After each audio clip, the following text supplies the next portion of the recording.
Brazil এবং Bangladesh football দলের মধ্যে এই মুহূর্তে দারুণ একটা মিল আছে। দুটো দলেই ভালো মানের কোনো স্ট্রাইকার নেই যারা গোল করবে, দলকে উদ্ধার করবে, এই রকম অবস্থা নেই। বাংলাদেশের এটা পুরনো সমস্যা। বাংলাদেশকে উদাহরণে টানলাম এই কারণে, বাংলাদেশও সাম্প্রতিক ম্যাচ খেলছে এবং গোল পাচ্ছে না, এই নিয়ে অনেক কথা হচ্ছে। এবং ব্রাজিল দলেরও একই অবস্থা। আমরা সর্বশেষ ম্যাচে, বিশ্বকাপ বাছাই ম্যাচে যেটা ভেনেজুয়েলার সাথে দেখলাম, 1-1 গোলে ড্র করলো। এবং রাফিনিয়া গোলটা প্রথমার্ধেই করলো, কিন্তু এই গোল তো ধরে রাখতে পারলোই না। উল্টো ভেনেজুয়েলা গোলটা শোধ করলো এবং বাকি প্রায় 45-50 মিনিটের মতো খেলা বাকি থাকলো, কিন্তু সেখান থেকে গোল বের করতে পারলো না। এটা আসলে ব্রাজিল টিমের সাথে যায় না। মানে ব্রাজিল 5 বারের বিশ্ব চ্যাম্পিয়ন, যে ধরনের টিম, যে মানে কোয়ালিটির প্লেয়ার তারা প্রডিউস করে সবসময় বিশ্ব ফুটবলে, আসলে তাদের সাথে যায় না। তাদের এই সমস্যাটা কেন কাটিয়ে উঠতে পারছে না এটা আমি জানি না। কিন্তু এখানে যেটা বলছিলাম, যেটা কি ব্রাজিলের শুধুমাত্র স্ট্রাইকিং পজিশনের সমস্যা, অনেক জায়গায় সমস্যা। এক হচ্ছে দীর্ঘদিন তারা বিশ্বকাপ জিততে পারছে না, এরকম একটা ব্যাপার তো আছেই।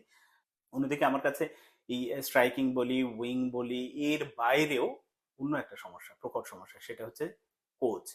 কোচ তিতেকে যখন বাদ দেওয়া হয়েছে, তারপরে এই যে দরিভালকে দায়িত্ব দেওয়া হয়েছে, ইনি কতটা আসলে ব্রাজিলের জন্য ইফেক্টিভ হচ্ছে বা হবে আগামীতে, এটা নিয়ে কিন্তু আমার সন্দেহ আছে ব্যক্তিগতভাবে। কারণ আপনার হাতে অনেক ভালো খেলোয়াড় থাকতে পারে বা অনেক কোয়ালিটি সম্পন্ন খেলোয়াড় থাকতে পারে, কিন্তু তাদেরকে ব্যবহারের জন্য ভালো মানের কোচ যদি না হয়, ব্রাজিল কোন চিন্তা থেকে আসলে আমি দায়িত্ব দিয়েছে জানি না, হয়তো বিশ্বকাপের যে বাছাই পর্ব চলছে এটা উতরে যাবে, বিশ্বকাপে খেলবে, সবকিছু করবে, কিন্তু ব্রাজিল তো আসলে সেই বাছাই পর্ব উতরে শুধু বিশ্বকাপে খেলার মতো দল, মানে খেলার দল না। তাদেরকে মূল টার্গেটটা থাকে কি, যে চ্যাম্পিয়ন হওয়া।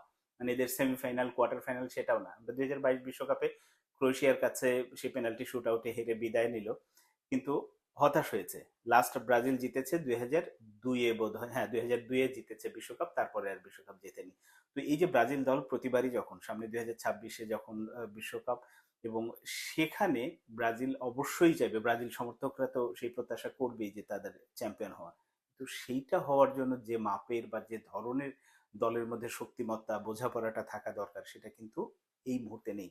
এটা 2024 শেষ হয়ে যাচ্ছে, তো 25-26 1-1.5 বছর এরকম একটা দল গুছিয়ে ওঠার জন্য, কোচ পুরা দলের মানে কম্বিনেশন তৈরি করার জন্য একটা লম্বা সময়ের প্রয়োজন হয়। তো সেই জায়গায় আমি জানি না যে ব্রাজিল এই কোচের ওপরই ভরসা রাখবে কিনা, নাকি আসলে পরিবর্তন করবে। এবং নেইমার কবে দলে ফিরবে, নেইমার আসলে কি বলবো, সারা বছর মাঠের খেলার চেয়ে আসলে মাঠের বাইরের বিষয় নিয়ে বেশি আলোচনায় থাকে, এই ইনজুরি, এই করলো সেই করলো। তো সবকিছু মিলে নেইমার যেভাবে উঠে এসেছিল, বা নেইমারের নামের প্রতি যে ব্যাপারটা ছিল, যে নেইমার এটা করবে সেটা করবে, কিন্তু শেষ পর্যন্ত হলো না। মানে মাঠের চেয়ে মাঠের বাইরের বিষয় নিয়েই বেশি আলোচনায় থাকেন বা থাকছেন। কিন্তু এই অবস্থা যদি আসলে কাটিয়ে উঠতে না পারে, আমার কেন জানি শঙ্কা হয় যে 2026 বিশ্বকাপেও এসে যদি এই সমস্যাগুলো এর মধ্যে সমাধান না করে, তাহলে কিন্তু ব্রাজিল সমর্থকদের জন্য আরো একটি হতাশার বিশ্বকাপ বোধহয় অপেক্ষা করছে।